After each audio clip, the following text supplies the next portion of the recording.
Hi, Rick Chalinas, the NCAP man. In this installment of the NCAP blog, I'd like to talk to you a little bit about pricing. Pricing is a very common question that we get here. What do I price commercial accounts at?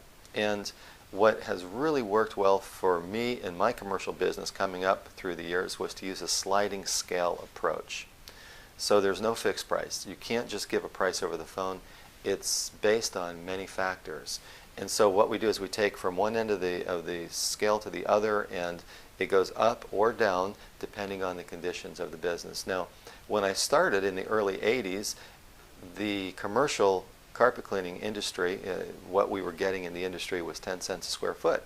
Sadly, we're almost 30 years later, or about 30 years later, and we're still getting 10 cents a square foot for good-sized commercial accounts. So nothing's really changed. That's why encapsulation is kind of cool, because it gives us the ability to be profitable even when the numbers are not really inclining like all the other costs around us. But that's another story.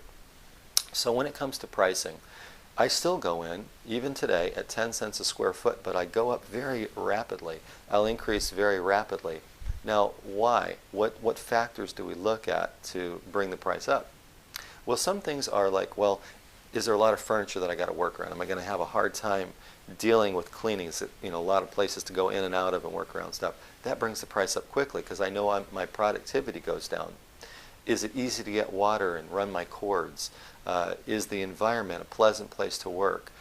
Are they going to have me service it frequently? Do they have multiple locations? Do they have a lot of square footage? Obviously, a lot of square footage, the price can be trimmed down.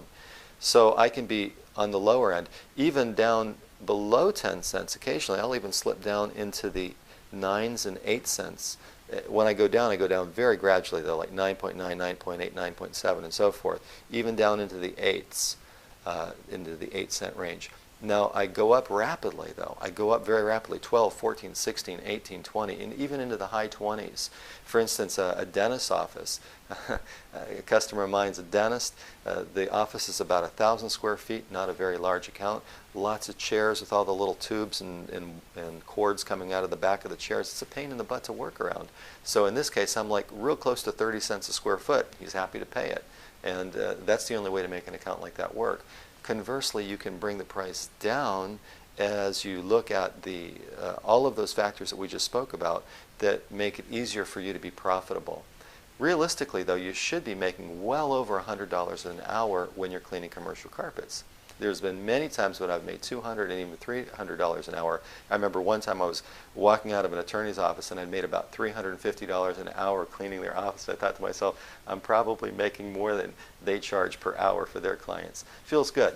But keep that in mind. The sliding scale thing works really well when it comes to commercial pricing. You go up very rapidly, even into the high 20s, and you can go down just a little under 10 for really big accounts, 30,000 square foot and up kind of thing. And that will put you in the right price range for what you're dealing with. But really, experience is what you want to develop and get a good feel for it as you work with your customers. As you look at pricing, it's going to become easier and easier for you. And just kind of factor these things in as you go. And if you need any assistance, give us a shout here at Excellent Supply. I or my staff can give you some direction too. And if there's anything we can do, we're happy to help you.